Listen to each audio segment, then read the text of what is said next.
안녕하세요. 한국 콤파스의 심원섭 이사라고 합니다. 이렇게 만나뵙게 돼서 반갑습니다. 먼저 이 자리를 마련해 주신 한국무역협회 강주전남 지역본부에 깊은 감사를 드립니다. 그리고 바쁘신 중에도 이 강의를 교육을 참석해 주신 기업분들에게 또 진심으로 감사의 말씀을 드리도록 하겠습니다. 사실 이게 참 이 온라인 강의라고 하는 게 아마 들으시는 분도 그렇고 저도 그렇게 쉽지 않은 기회라고 생각을 합니다. 그래서 되도록이면 좀 더 핵심적인 내용들 그리고 지루하지 않도록 좀 재밌게 꾸몄으니까 잘 들어주시고 모쪼록 기업이 해외 수출을 하는데 그리고 B2B 마케팅을 하시는데 좀 도움이 되시기를 바라겠습니다. 네, 그럼 시작을 하도록 하겠습니다. 잠깐 제 소개를 먼저 드리도록 하겠습니다. 저는 한국 콤파스의 심원섭이라고 합니다. 무역을 한 지는 25년 정도 됐고요. 90년대 중반부터 무역을 시작을 했습니다. 사실 그때와 지금의 무역 환경은 정말 하늘과 땅 차이로 틀리다고 볼 수밖에 없는데요. 팩스 시대를 거쳤고 또 홈페이지 시대를 도래가 했고 또 이메일로 업체들을 만나는 거가 변화가 됐었고 그리고 이후에는 채팅창을 통해서 그리고 지금은 또 온라인으로 B2B를 그리고 비즈니스를 하는 시대까지 이르렀습니다. 사실 이런 많은 변화들을 하는 가장 근본적인 이유는 딱 하나가 있습니다. 수출이기 때문에 무역이기 때문에 가능한 이 변화라고 생각을 합니다. 만약에 우리가 바로 옆에 이제 거래처가 있거나 아니면 수출, 아니, 구매 그리고 판매라는 데가 있으면 사실은 이렇게 다양한 방식의 접촉 방식을 개발하지 않아도 된다고 생각을 합니다. 하지만 무역이라고 하는 저희 얼굴 비춰야 잠깐 좀 소란이 있었네요. 무역이라고 하는 것은 기본적으로 국경과 국경을 넘어가는 국가와 국가 간의 거래입니다. 국가와 국가 간의 거래는 사실은 이게 얼굴을 보면서 내가 직접 주는 시대, 비도 시장 우리 비도에서 시대도 있었습니다만은 지금은 거의 대부분 왔다 갔다 하는 시대로 바뀌었습니다. 특히나 이런 변화된 시대에 어떻게 대응할 것인가에 대한 우리의 노력 그리고 그 해답을 찾는 시간을 마련해 보도록 하겠습니다. 사실 많은 분들이 제일 궁금해하시는 것 중에 하나가 이겁니다. 코로나입니다.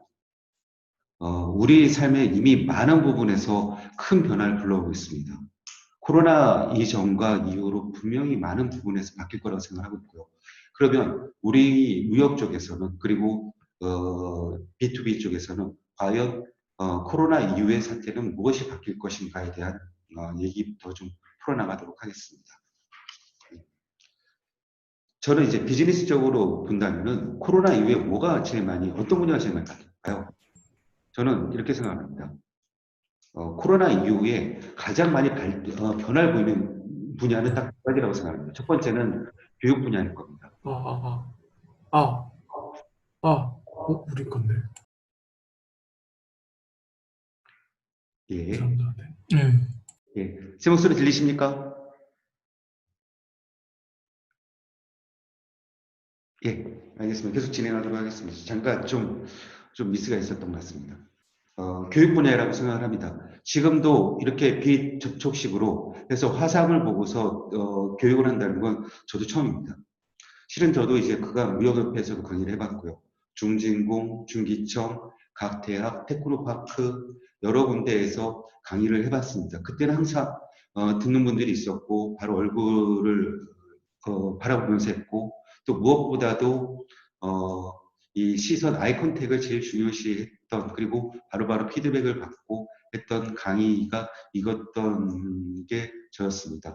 근데 이번처럼 컴퓨터 화면만을 놓고서 외롭게 강의를 해보는 것도 또 처음입니다. 아마도 교육 분야에서 가장 많은 큰 변화가 이루어지지 않을까 생각을 하고요. 더불어서 비즈니스적으로 말씀을 드리도록 하겠습니다. 의료 분야, 그러니까 우리가 생각하는 그 의료 분야는 아마 이 코로나를 통해서 가장 획기적으로 변화하는 분야가 되지 않을까라고 생각을 합니다. 뭐 아시다시피 원격 화상이라고 하는 그리고 그것을 통해서 진단을 하고 진찰을 하고 처방을 내리고 그리고 그것과 관련된 환자를 체크하고 그리고 그거에 대해서 올바른 처방을 내리고 하는 모든 행위들이 앞으로는 온라인으로 이루어지지 않을 거라고 생각을 합니다. 하기 때문에 제가 보기에는 가장 직접적으로는 코로나 이후에 의료와 교육 분야에서는 큰 변화가 있을 거라고 생각합니다. 예, 그건 그렇고요. 그 다음에 변화가 될 부분은 어디가 있을까요? 저는 이번 코로나를 겪으면서 기업들의 마인드가 바뀌는 점이 가장 큰 일차적 변화 요소라고 생각을 합니다. 뭐냐면요. 지금까지는 중국, 모든 거의 대부분 분들이 알고 계시다시피 전 세계에서 제조업체, 중국 제조업체 비율이, 중국 제조업체가 차지하는 비율이 70% 이상이었습니다.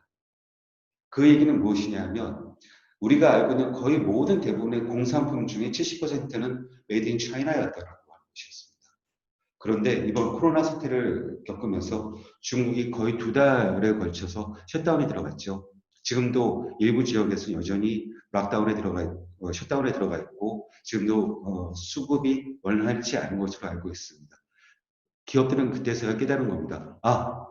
중국에 있는 제품만 의존을 해서는 무엇이 되든 좋습니다. 부품이 됐든 아니면 완제품이 됐든 아니면 소재가 됐든 무엇이 됐든 간에 중국산 제품을 의존하는 것은 가장 큰 위험을 갖고 있는 요소 중에 하나다라고 생각을 할 것이 가장 큰 변화 중에 하나라고 생각을 합니다. 하기 때문에 중국에 대한 의존도가 약화가 됐고 플러스 알파 전략을 가지지 않을까라고 하는 것이 제 예상입니다.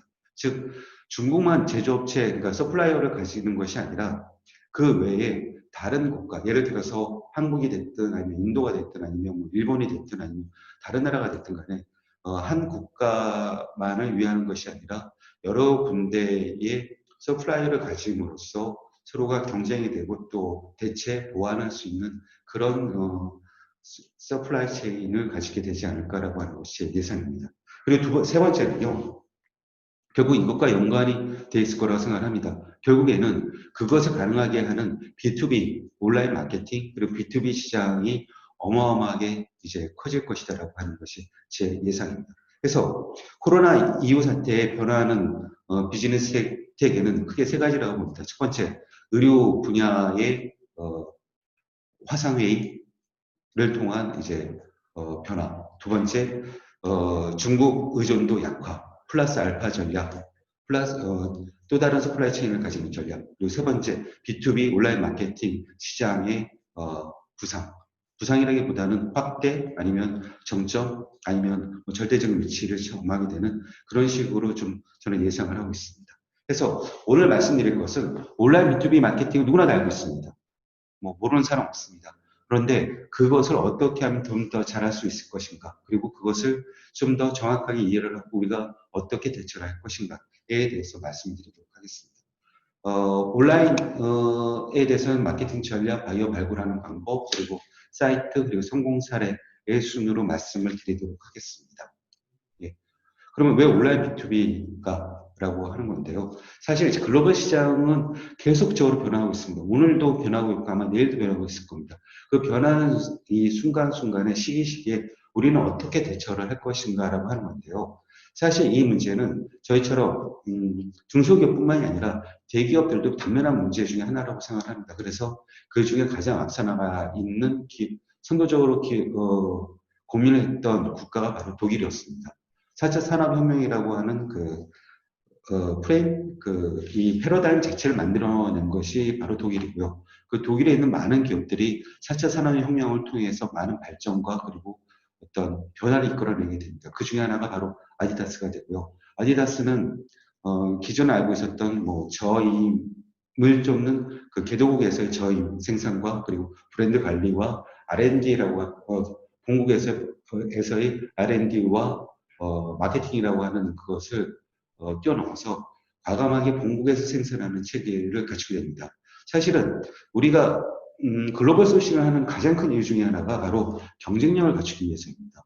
시장이 됐든 아니면 서플라이 체인에 진입이 됐든 아니면 보다 저렴한 인건비를 하게 됐든 간에 그 글로벌 체인을 가지고 있는 것은 경쟁력을 위해서였는데 오히려 과감하게 경쟁력을 확보하기 위해서 본국으로 돌아온 사례가 되겠습니다. 아디다스 사례는 워낙 유명하기 때문에 잠깐 여기서 말씀드리도록 하고요. 결국은 무역 4차 산업혁명과 그리고 지금의 코로나 사태 그리고 앞으로의 변화에서는 결국은 글로벌 전자상거래라고 하는 그러니까 과거에 가졌던 오프라인이라고 하는 것을 이제는 벗어나서 온라인으로 거의 대세가 옮겨가는 시대가 되지 않았나라고 하는 것이 저희들의 판단이고 또 앞으로 또 그렇게 될 수밖에 없는 이제 객관적인 환경이 마련해졌다고 생각을 합니다. 예. 그래서 포브스에서 전망을 한 겁니다. B2B 시장은 가장 빠르게 변화하는 부분 중에 하나입니다. 그래서 1.8조 달러, 약 우리 돈으로 하면 2천조 원 정도가 되겠죠. 그리고 2023년까지는 미국의 모든 B2B 판매에서 결국 온라인이나 그쪽이 17% 이상을 차지할 것이라고 예상을 하고 있습니다. 이 분야에 대해서는 미국뿐만이 아니라 유럽, 아시아, 그리고 남미, 아프리카 전 세계를 통틀어서 동일하게 진행이 되고 있을 거라고 생각을 하고 있습니다. 그래서 그거에 따라서 이 바이어들이 구매 패턴도 변화를 하고 있습니다. 아마 대부분 또 아마 느끼시겠습니다만은 요즘은 뭐 팩스로 해서 뭐 구매해서 주고받는 시대는 더 이상 아니잖아요. 뭐 아시다시피 다 전자세금 계산서로 하고 있고 또 그것도 마찬가지로 진행을 하고 있습니다. 그래서 크게 우리가 해외 마케팅을 하는 기존의 방식이 있었습니다. 전시회입니다. 전시회가 가장 기본적인 방식이었고 전통적인 방식이었고 거진 한 200년 이상을 끌어왔던 가장 기본적인 방식이었습니다. 두 번째가 제가 가장 신뢰하는 방식 중에 하나인데 지인을 통한 소개입니다. 사실은 이거는 전시회보다는 오히려 아는 전문가를 통해서 신뢰 있는 기업을 소개받는다는 것이 가장 큰 이제 목표였고 또 그것을 하는 방식이었고요. 하지만 이제 그것도 이제는 그 시대보다는 인터넷으로 거래처를 발굴하고 그리고 그것을 통해서 업체에게 접근을 하고 하는 것들이 아마도 점점 더 커질 겁니다. 향후에는 그것이 기존 공급선을 벗어나서 온라인 B2B 시장으로 확대가 될 것이라고 저희는 예상을 하고 있습니다. 예. 그래서 지금 온라인 B2B 시장은 얼마나 크냐? 사실 아직까지는 감에 잡히지는 않는다고 봅니다만은 대략적으로 따졌을 때 아시아에서만 대략적으로 6천조 이상의 시장이 형성이 600조 이상의 시장이 형성이 될 것이라고 생각을 하고 있습니다. 그리고 북미와 캐나다를 포함한 그리고 유럽을 포함한 시장까지는 점점 더 커질 것이고요. 고맙게도 아시아 시장에서의 B2B 시장의 폭이 가장 넓습니다. 그 이유는 아무래도 유럽이나 미국은 아직까지도 전통적인 방식을 선호하는 경향은 아직까지도 있습니다. 하지만 변화하는 이 추세 그리고 변화하는 환경에 가장 적합하게 그리고 발빠르게 대응하는 것이 아시아 시장이라고 하는 그런 특성도 있습니다. 그래서 나중에 소개를 드리겠습니다만은 B2B 온라인 마케팅 그리고 B2B 온라인 마켓플레이스의 대부분이 아시아에 소재한 기업들입니다. 그것도 참고로 하시면 되겠습니다. 네, 좀 더 말씀드리도록 하겠습니다. B2B 마케팅 전략입니다. 그럼 내가 마케팅을 어떻게 해야 되는 것인가? 아니면 내가 어떻게 해야지 이 지금 변화하는 환경에 살아남고 또 내가 어떻게 하면 적극적으로 변화에 이끌어 나갈 것인가라고 하는 고민을 많이 하실 텐데요. 첫 번째로 누구나 알다시피 B2C나 B2B 사이트를 활용을 하시는 겁니다. 사실 우리가 B2B나 B2B 사이트를 몰라서 못하는 경우는 거의 없습니다. 누구나 다 알고 있습니다. 예를 들어서 뭐 고비즈 코리아도 있고요. 그리고 트레이드 코리아라고 하는 무역협회에서 운영하는 사이트도 있습니다. 그리고 고비즈 코리아라고 있고 또 트레이드 키 그리고 콤파스 상당히 많은 수의 B2B 사이트들이 있습니다. 그것들을 활용하는 겁니다. 사실 예전에는 뭐 지금은 뭐 당연시 되고 있습니다. 기업을 설명을 할 때 홈페이지가 가장 기본입니다. 예전처럼 종이 카탈로그를 주고받는 시대는 이제 더 이상 아니라고 보고 있죠. 그래서 카탈로그를 보내더라도 전자 카탈로그를 보내고 그리고 좀 더 자세한 사항을 알고 싶으면 우리 웹사이트를 방문해 주세요라고 하는 게 가장 기본으로 되어 있습니다. 마찬가지입니다. 그것과 마찬가지로 B2B나 B2B 사이트를 활용을 하고 거기에 등재되는 것이 마치 내가 웹사이트를 가지고 있는 것과 마찬가지로 가장 기본적인 홍보수단이 된 시대가 도래를 한 겁니다. 그래서 만약에 안 갖고 있는 업체들이 계시다면 지금이라도 뭐 트레이드 코리아라든지 아니면 고비즈 코리아라든지 그런 B2B나 B2C 사이트에 등록을 하시면 되겠습니다. 사실 이거는 가장 기본 중에 기본이기 때문에 더 이상 뭐 말씀드릴 필요도 없을 거라고 생각을 하고요. 이건 뭐 당연히 초보 기업들 중에서 가장 먼저 해야 될 일 중에 하나라고 생각을 합니다. 그런데 문제는 뭐냐? 이미 B2B나 B2C 사이트에는 너무도 많은 기업들이 이미 올라가 있습니다. 예를 들어 보겠습니다. 이게 저희 콤파스, 저희가 운영하는 콤파스닷컴이라고 하는 사이트입니다. 전 세계적으로 한 3,700만 개 정도의 기업 데이터베이스가 올라가 있는 글로벌 B2B 사이트이기도 합니다. 여기에 시험 삼아서 화장품이라고 하는 품목을 한번 올려보도록 하겠습니다. 바로 뜹니다. 한 0.2초 내로 전 세계의 5만 3천 개 기업에 거짓말 5만 4천 개 기업이 뜹니다. 즉 5만 4천 개 정도가 뜨고 또 각 13개사가 나왔을 때 페이지가 했을 때 대략 한 2,700페이지 정도 됩니다. 어마어마한 숫자죠. 진짜 이거는 뭐 이걸 본다는 것 자체도 말이 안 된다고 생각을 하고요. 우리는 비록 내 회사 제품이 국내에서는 이름도 알려져 있고 그리고 인지도도 있다고 할지라도 전 세계로 나가게 된다면 5만 4천 등 중에 5만 4천 개 기업 중에 하나 눈에 보이지도 않는 그 정도밖에 안 된다는 얘기입니다. 그만큼이나 글로벌 시장은 크기도 하지만 또 엄청나게 많은 기업들이 되고 있습니다. 그러면 이 기업들 만약에 어떤 예를 들어서 뭐 유럽에 있는 기업이 화장품을 수입하고 싶어서 화장품이라고 쳤을 때 과연 어떻게 생각할까요? 뭐 우리도 대부분 이제 네이버나 뭐 구글이나 그런 데 서칭을 하면 대부분 이상이 첫 페이지나 두 페이지에서 끝나게 됩니다.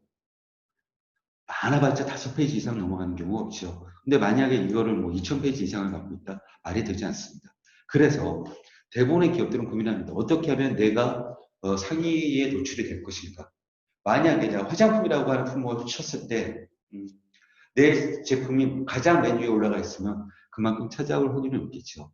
그래서 그거를 상위 노출을 할 것인가가 가장 치열한 시장이 되고 있습니다. 그래서 대부분의 기업들은 대략 한 6가지 정도의 방법으로 합니다. 첫 번째, 신규 등록 기업입니다. 만약에 내가 처음 등록을 했다라고 하면은 신규 등록 기업들은 가장 상위에 올라가야 됩니다. 그건 당연하겠죠. 그리고 나서 차츰차츰 또 다른 상위 기업들이 올라오게 되면 점점 밑으로 내려가게 됩니다. 때문에 그것을 쳤을 때 만약에 화장품이라고 했을 때 그 화장품이라고 하는 것보다 너무 많은 기업들이 나오기 때문에 예를 들어서 기초 화장품 아니면 스킨케어 아니면은 뭐 여자친구에게 선물하기 좋은 화장품 뭐 그런 식으로 좀 더 검색어를 줄입니다. 좀 더 검색어를 전문성을 띠게 합니다. 그랬을 때에 자기의 순위가 높게 나올 수 있도록 하는 기법을 많이 씁니다. 그걸 SEO라고 합니다. Search Engine Optimization이라고 해서요. 내가 구글이나 아니면 네이버에 쳤을 때 그 특정 검색 단어를 쳤을 때 내 단어가 위에 나올 수 있도록 하는 겁니다. 그래서 그냥 화장품이라고 치면은 사실 뭐 수십만 개 이상이 뜨기 때문에 의미가 없고요. 예를 들어서 이제 곧 5월 가정의 달이 돌아옵니다. 그러면 아내에게 선물하기 좋은 화장품이라고 쳤을 때 나올 수가 있거나 아니면 딸에게 선물하고 싶은 화장품 뭐 그런 식으로 쳤을 때 순위에 나오면은 또 그런 식으로 치는 사람들은 분명히 타겟팅이 있거든요. 그런 사람들을 위한 좀 더 최적화된 노출 방법을 생각을 해야 됩니다. 그걸 SEO라고 하고요. 이거는 전 세계 글로벌적으로도 통하는 기법 중에 하나입니다. 그리고 세 번째가 업데이트 횟수입니다. 그래서 계속 자기 홈페이지를 업데이트를 하는 겁니다. 그러면 마찬가지로 같이 상위 노출이 되고요. 또 하나의 방법은 현지 언어입니다. 그래서 영어로만 쓰는 것이 아니라 예를 들어서 내가 타깃 기업이 말레이시아다라고 하면 인디 말레이어로 한다든지 아니면 뭐 프랑스가 타겟이면 프랑스어로 자기의 기업의 소개를 올린다든지 그렇게 되면 훨씬 더 올라갈 수 있는 확률이 높아집니다. 그래서 현지 언어로 하는 거 하고 있고요. 참고로 말씀드리자면은 저희 콤파스에서는 부스터 상품이라고 해서요. 전 세계 20개국 언어로 번역해서 올려주는 그런 서비스도 제공을 하고 있습니다. 예. 그리고 보육 콘텐츠, 이 카탈로그나 동영상 등이 많을수록 또 상위 노출될 가능성이 많습니다. 그리고 무엇보다 노출했습니다. 클릭 횟수가 많을수록 상위에 노출될 가능성이 큽니다. 왜냐하면 이거는 많이 방문한 숫자가 클수록 아무래도 좀 올라갈 가능성도 크고 또 그만큼 신뢰도가 있다라고 하는 얘기가 되겠습니다. 그래서 상위에 노출되는 거가 많이 있고요. 해서 말씀드렸다시피 풍모 키워드를 다수를 등록을 하시는 게 좋은 방법이 될 수가 있습니다. 해서 보시는 것처럼 여러 가지로 회사 소개 부분에 이 많은 부분들을 업데이트 하실수록 좋습니다. 해서 뭐 취급 품목 주요 키워드를 등록을 하고요. 또 아니면 수출 레퍼런스 같은 것들도 많이 홍보를 하십시오. 제가 이 수출 레퍼런스에 대한 부분은 조금 이따 다시 좀 더 설명을 드리도록 하겠습니다. 그리고 뿐만이 아니라 해외 일정이라든지 아니면 회사의 중요한 행사라든지 뭐 그런 것들은 반드시 많이 올려주십시오.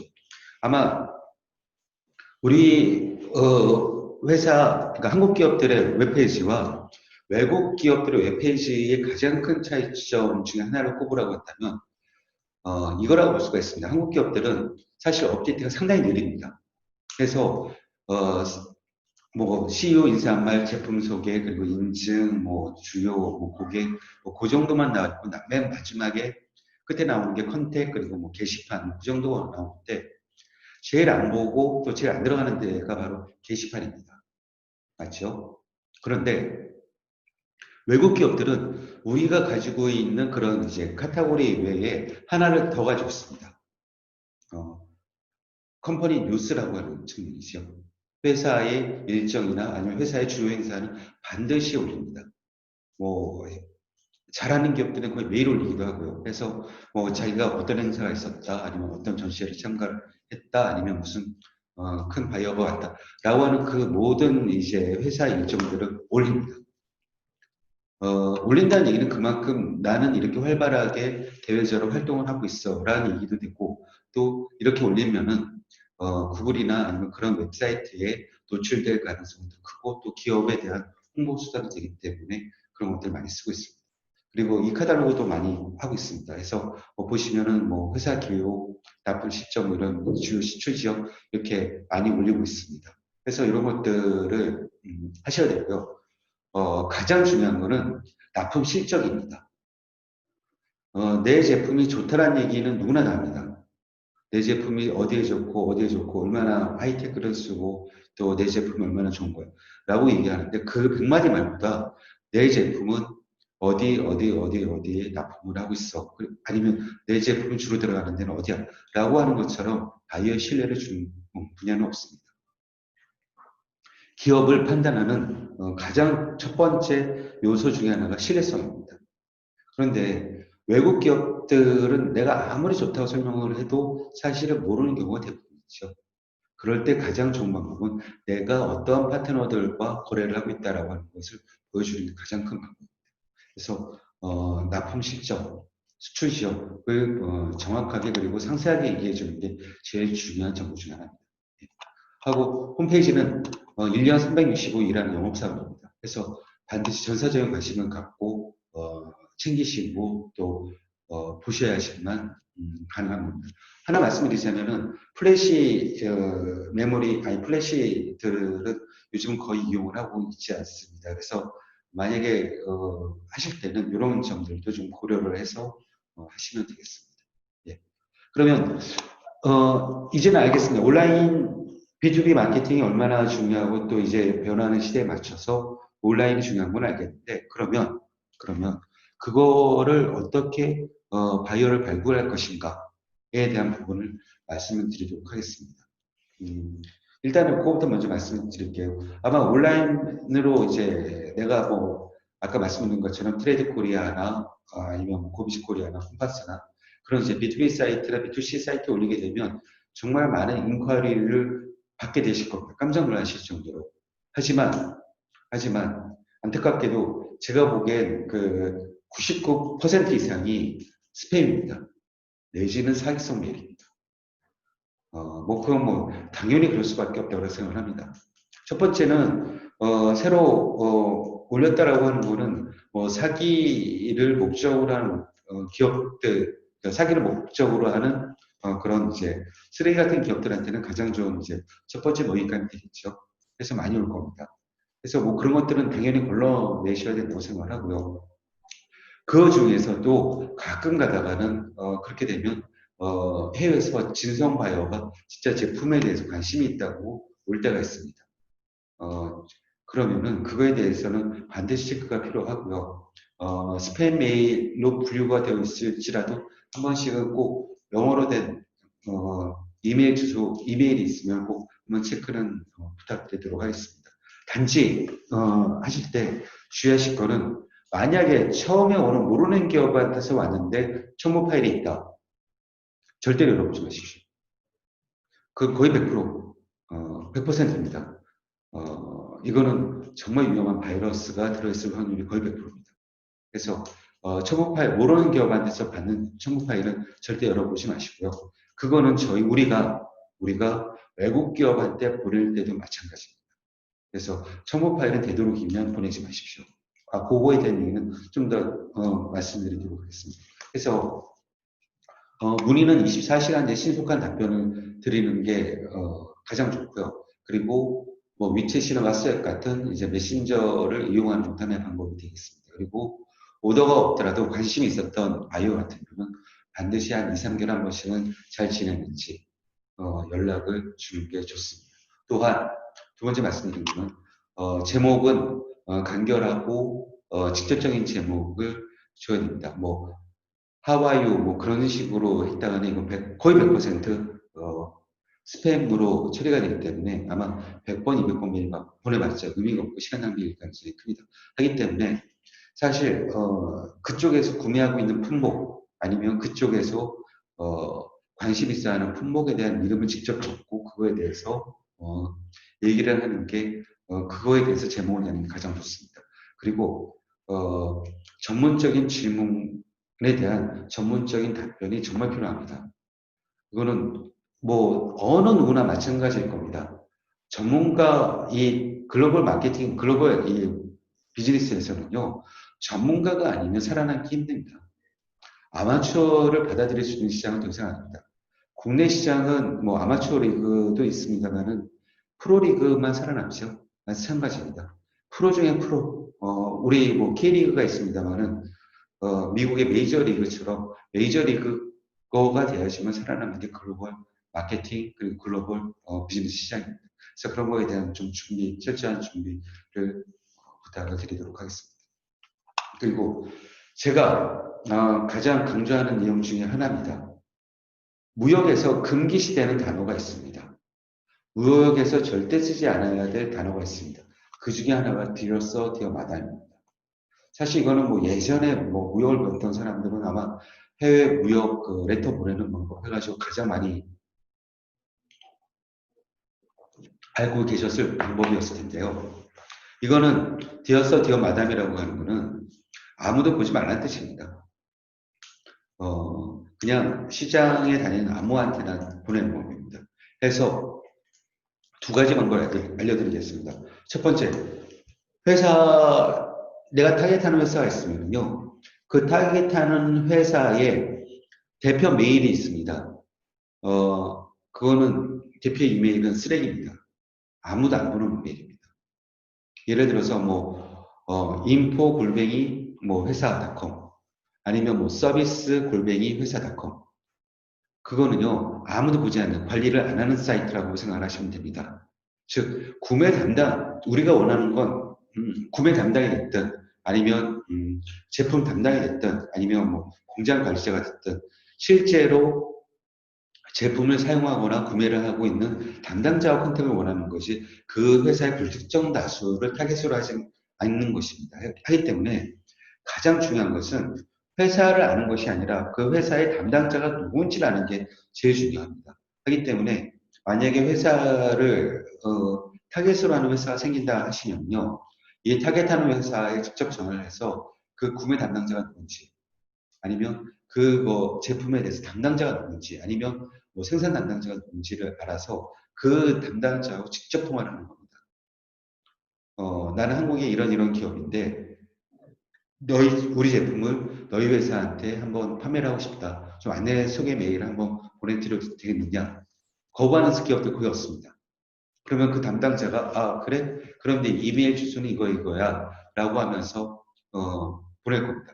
그러면 그때서야 예를 들어서 뭐 사이먼 골뱅이 회사닷컴 아니면 뭐 데이빗 골뱅이 회사닷컴 식으로 그 사람한테 보내고 디어 사이먼, 디어 데이빗 이런 식으로 해서 그 사람은 지칭하고 그 사람한테 보내야지 이것은 비즈니스 확률이 좀이라도 높아지는 거고 예, 그렇게 말씀드리도록 하겠고요. 뭐 제품에 뭐 불필요한 심볼 같은 건 뭐 요즘 하트 그리고 뭐 그런 거 전혀 사용해서는 안 됩니다. 그리고 첨부 파일 언급을 만약에 하실 때는 첨부 파일을 맨 처음 글에 언급을 해주는 게 좋습니다. 여기 우리 회사에 대한 좀 더 디테일한 정보가 있습니다.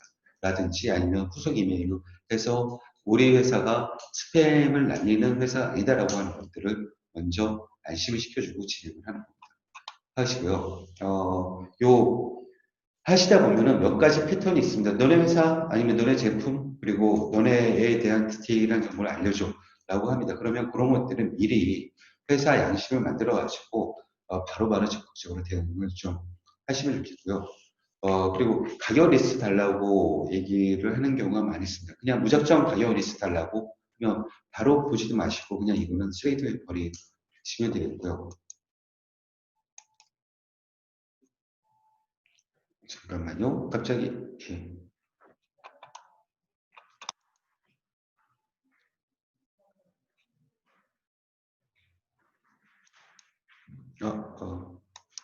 예, 예, 예, 됐고요. 죄송합니다. 예, 했고, 대부분 이제 그 샘플을 보내달라고 하는 요구가 있습니다. 그럴 때 어떻게 해야 되나요? 라고 얘기를 하는데, 예전에는 여러 가지 뭐 방식을 썼습니다. 뭐, 무조건 샘플 비용을 받아야 된다. 네, 맞습니다. 뭐, 그것도 옳은 방법 중에 하나입니다. 아니면, 어떤 기업들은 샘플이기 때문에, 제품 판매가보다 한 2배 이상 받는 경우도 있었습니다. 하지만 사실은 이게 비즈니스이기 때문에 사실은 많은 분야에 있어서 좀 방법이 필요하다고는 봅니다. 해서 요즘은 대략적으로 이렇게 제공을 합니다. 샘플은 무상으로 제공을 합니다. 대신에 DHL이 됐든 아니면 뭐 UPS가 됐든 운송료는 바이어가 부담을 하고 또 어제 통관하고 가져가는 비용들은 바이어가 부담을 하고 뭐 그런 식으로 합니다. 비록 제가 말씀드린 거는 제품 가격이 100불 미만이었을 경우에는 대부분 이렇게 진행을 합니다. 아니면은 에스크로를 걸어서 하든지 아니면 그 페이팔이라든지 해서 신용카드를 통해서 구매하는 방식으로 진행을 합니다. 하고 나중에 샘플 가격을 받았을 경우에 나중에는 샘플 관련 이제 메인 오더를 했을 때 그 관련된 비용들을 추가를 한다든지 그런 식으로 진행을 합니다. 하시고 있었습니다. 제가 아는 기업에 대해서 좀 말씀드릴게요. 제가 아는 화장품 기업이 하나 있었는데요. 화장품에 대해서 정말 전문적이었고 그리고 제품에 대한 컨셉도 좋았습니다. 그래서 처음 1년 동안 많이 고생을 했죠. 제품 홍보를 위해서. 그런데 좀 1년 지나고 나서 조금씩 이제 입소문이 나기 시작을 한 거예요. 그래서 써봤더니 좋다라고 하는 글도 많이 올라오고 또, 이 소개해주는 사람들을 통해서 점점 이제 매출이 늘어나고 하니까 이제 내 제품 해외로 나가보자. 한류가 유행을 했고 화장품도 많이 좋아졌다라고 생각을 해서 이제 해외에 직접적으로 나가기 시작을 했습니다. 그래서 작년에만 해도 정말 엄청나게 나갔어요. 전시회만 해도 태국, 이란, 일본, 중국, 터키, 러시아 등등 나왔고 시장 개척단이라고 예, 무역협회에서도 많이 진행을 하시죠. 그래서 인도, 말레이시아, 베트남, 뭐 중국 뭐 등등 시장 개척당도 진짜 나가자고 할 때마다 나갔습니다. 그리고 코트라 지사 사업도 참여를 했고 또 수출 유망 기업으로 선정이 되어서 온라인 마케팅 사업 그리고 그 지자체에서 하는 각종 다양한 이 수출 지원 사업들에 다 돼가지고 했습니다. 그리고 트레이드 코리아, 콤파스, B2B 사이트 등등에 다 됐습니다. 그런데 지나고 나니까 성과가 없는 거예요. 1년 동안 이렇게 열심히 뛰었는데 이유가 뭘까요? 가격도 쌉니다. 품질도 좋아요. 근데 왜 안 되는 걸까요? 그에 대한 얘기를 잠깐 말씀드리도록 하겠습니다. 일단 해외 마케팅 진행한 비용입니다. 전시회, 등등 호텔 해가지고 총 한 7천만 원 정도가 들었습니다. 그런데 전시회에서 샘플 구매한 거 이것도 정말 넉넉하게 잡아서 한 6천만 원 정도가 됐습니다. 그러면 이거는 누가 보더라도 남는 장사가 아니죠. 예.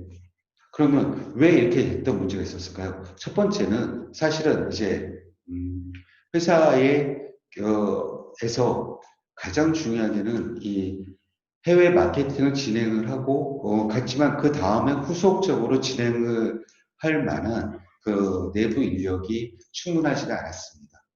그리고 아무래도 OEM 기업이다 보니까 현지 기업들은 많은 요구를 합니다. 예를 들어서 샘플에 대한 아니면 그 제품 디자인에 대한 아니면 제품에 대한 스펙이나 정확한 거에 대한 그런 것들에 대해서 준비가 되어 있지 않았다는 거죠.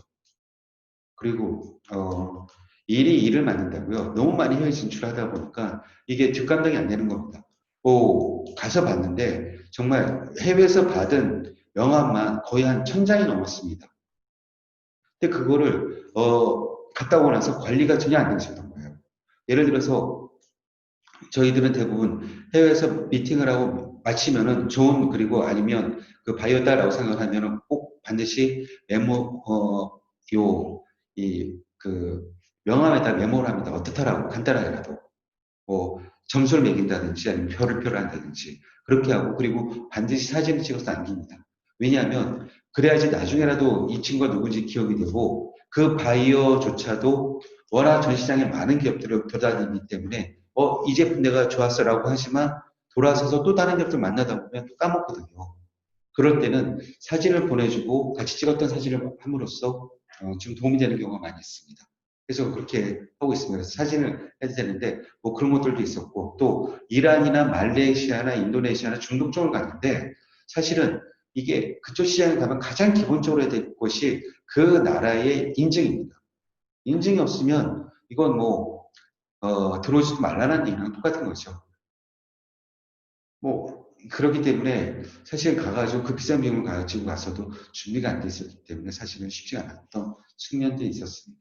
그래서 좀 그런 것들을 미리미리 준비를 하고 철저한 대비를 갖춰야 된다고 생각을 합니다. 더군다나 해외 마케팅의 준비가 안 되어 있다 그거에 대해서는 전문 인력이 부족하다라고 하시는 부분에 대해서는 무역협회를 비롯해서 많은 그 기관들이 그거에 대한 지원과 그리고 컨설팅과 그리고 도움을 줄 수 있는 방법들이 얼마든지 있습니다. 대표적으로 무역협회의 트레이드 SOS라고 하는 좋은 제도가 있습니다. 거기에는 각 전문가들이 또 컨설턴트들이 많은 경험을 가진 분들이 계십니다. 그래서 그분들한테 조언을 받고 또 컨설팅을 받는 것가 가장 좋은 방법이라고 생각을 합니다. 그래서 그렇게 이용을 하시면 될 것 같고요. 그렇습니다. 그래서 해외 마케팅 방법에 대해서 말씀을 드리도록 하겠습니다. 이거는 수출 초보기업부터 삼성전자처럼 가장 큰 우리나라 대기업도 똑같이 하는 방법입니다. 그래서 이 5가지 방법을 단계적으로 밟아가시면 될 거라고 생각을 하고요. 이거는 마치 우리가 해외여행 가는 것과 똑같다라고 생각을 합니다. 해외여행 갈 때 어떻게 하죠?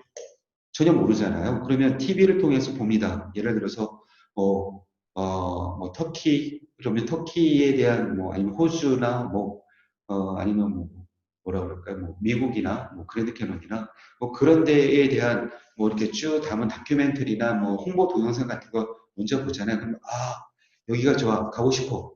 라는 생각이 들겠죠. 예, 맞습니다. 그거 단계가 바로 온라인 B2B 사이트라고 보시면 되겠습니다.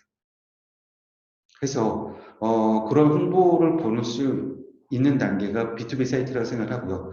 그럼 여행을 간다라고 하면 그럼 이제 본격적으로 내가 만약에 터키를 간다라고 하면 터키를 어떻게 갈 것인지에 대해서 좀 조사를 하겠죠. 한 비용이 얼마 정도 드는지, 그리고 간다면 어디를 간다든지 뭐 그런 것들을 하게 될 텐데 그거를 시장 조사라고 합니다. 만약에 가게 되면 뭐 비자가 필요한지, 그리고 간다면 얼마나 내가 있어야 될지, 뭐 그런 것들을 이제 여행사는 어디가 되지, 그런 것들을 조사를 하겠죠.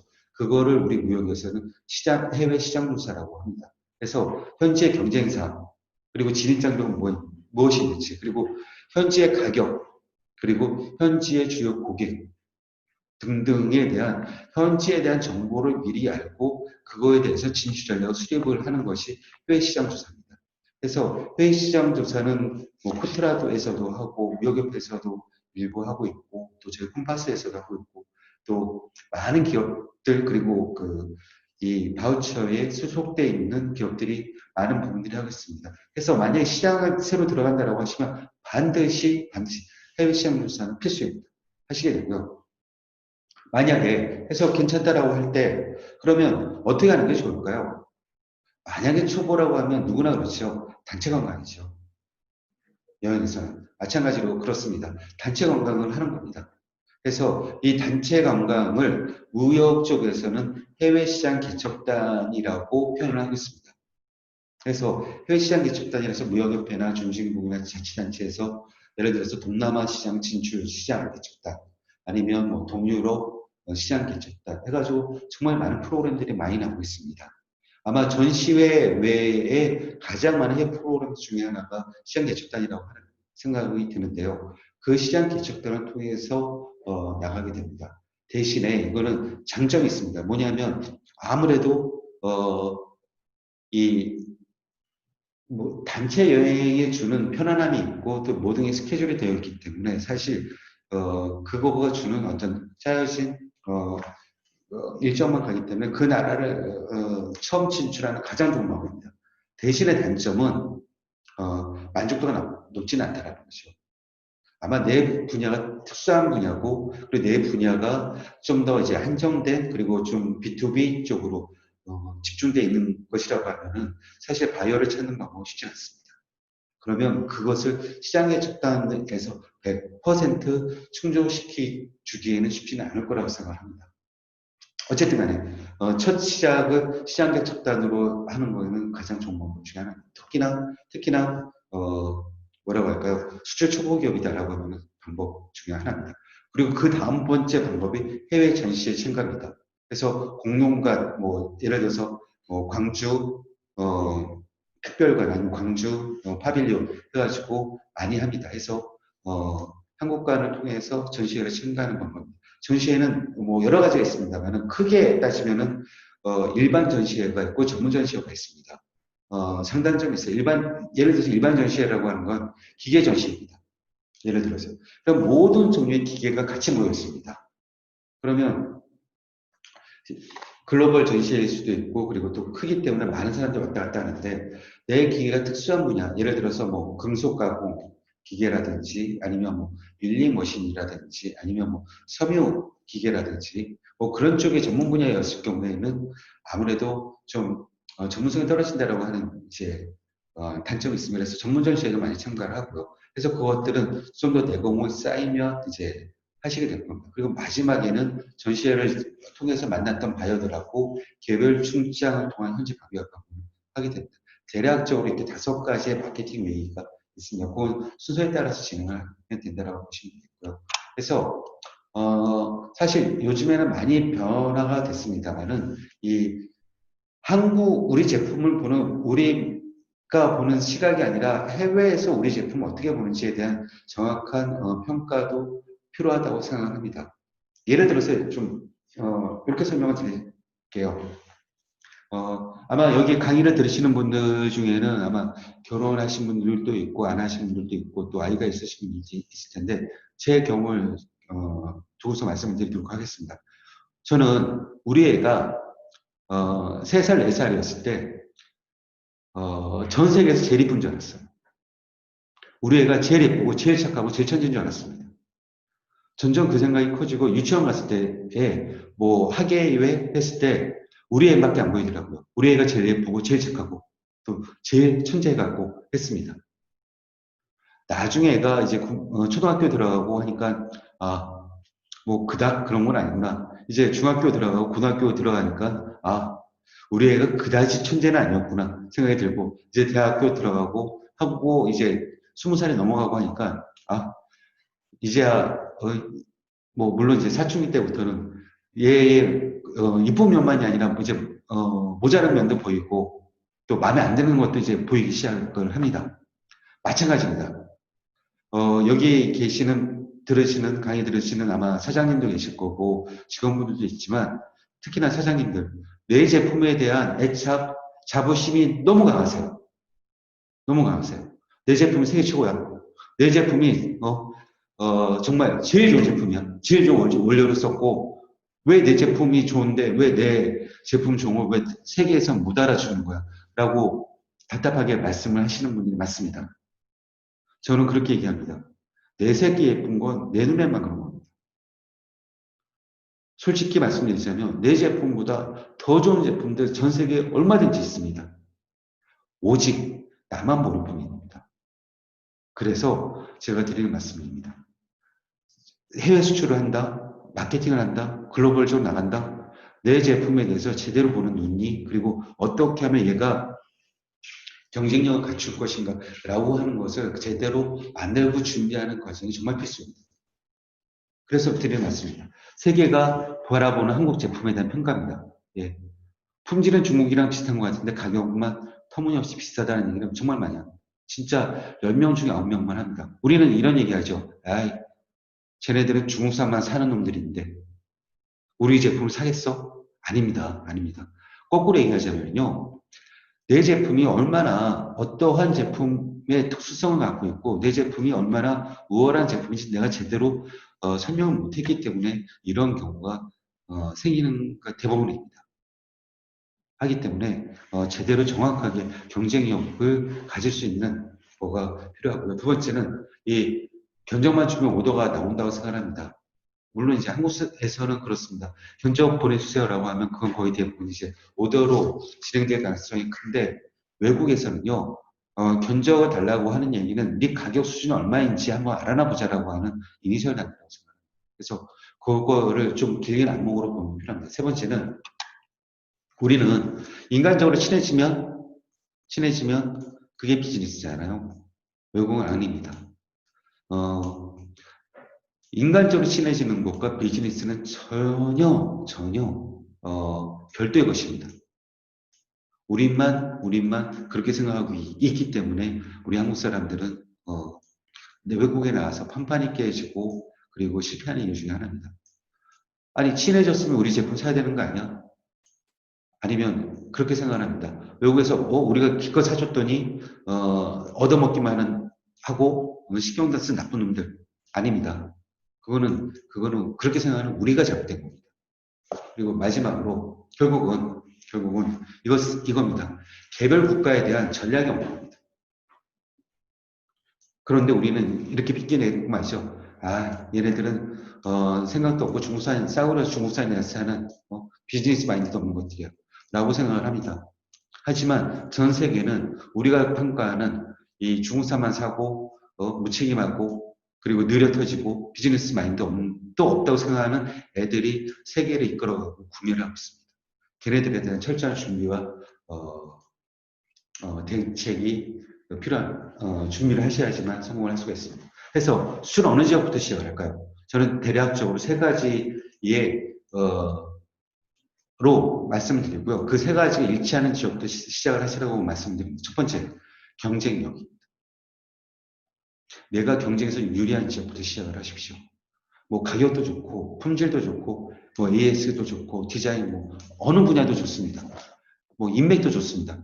내가 적어도 시작한다라고 하면 유리한 지역부터 시작을 하십시오. 철칙입니다. 두 번째는요.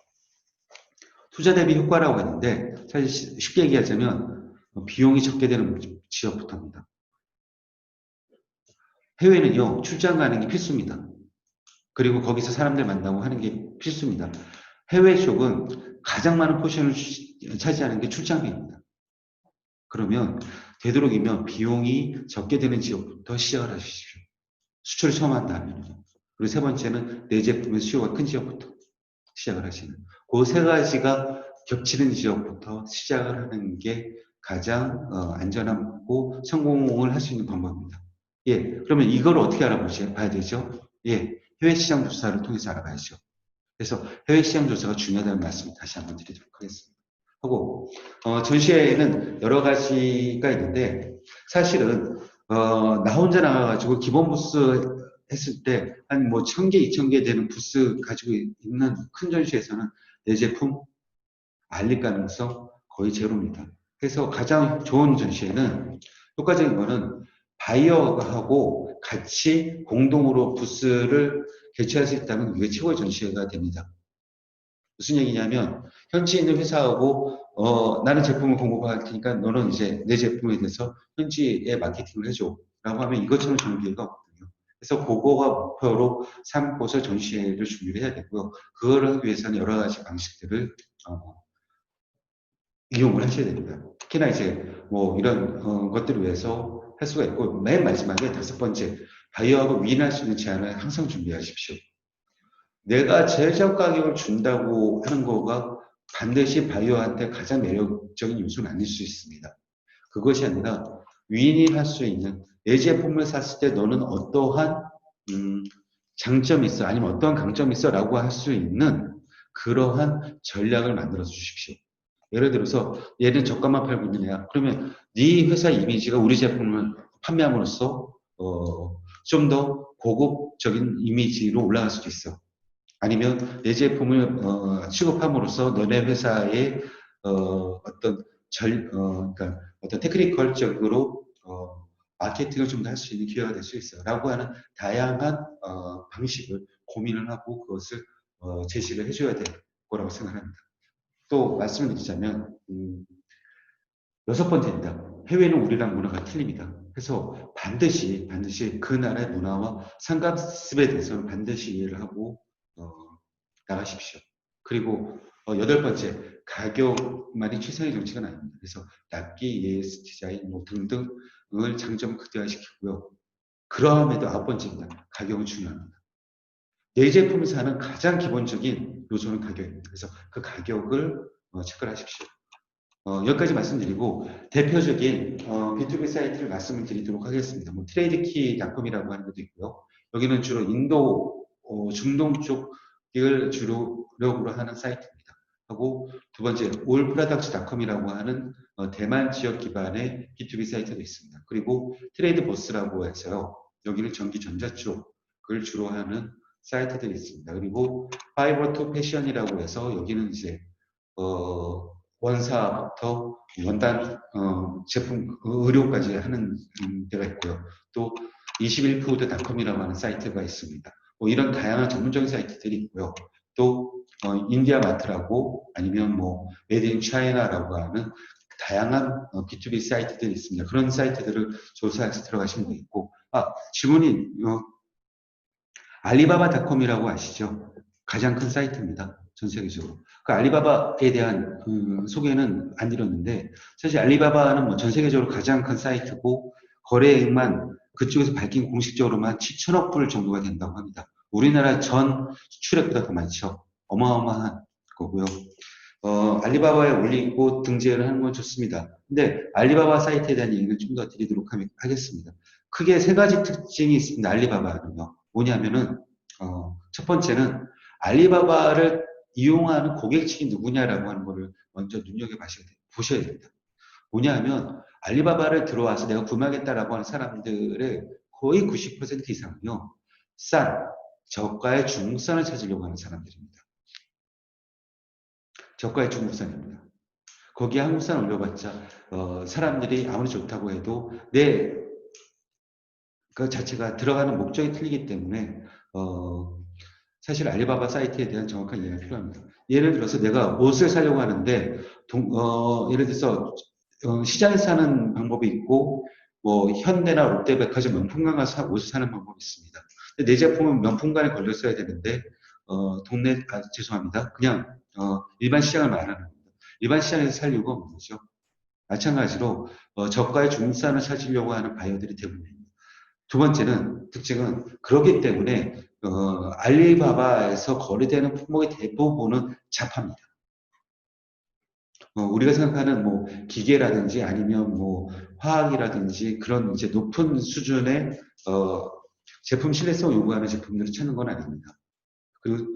그럼에도 불구하고 이거를 이제 알리바바 사이트를 하는 것이 그 이유 중에 하나가 샘플을 구매하고 그거를 거래할 수 있는 정말 좋은 이 시스템을 갖춰놓고 있어요. 그래서 바로 그 자리에서 크레딧 카드를 통해서 샘플을 대한 구매가 할 수 있고 그거를 이제 바로 주고받고 할 수가 있습니다. 그런 세 가지 특징이 있고요. 대신에 우리가 이제 그 알리바바를 하는 이유 중에 하나는 내 제품에 대한 영문 스펙, 영문 속에서 어떻게 만들 것인가 알리바바를 보시면 정말 정확하게 제대로 나와 있습니다. 내가 영문 카탈로그 어떻게 만들 것인가 고민하실 거면요. 내 제품을 알리바바에서 찾아보십시오. 정말 가장 정확하게 나와 있습니다. 두 번째는 인증입니다. 뭐 어떤 인증이 필요할까? 알리바바 들어가서 이 제품 올리는 사이트 보면요. 어떤 인증이 필요한가 다 나와 있습니다. 그리고 가격 조사입니다.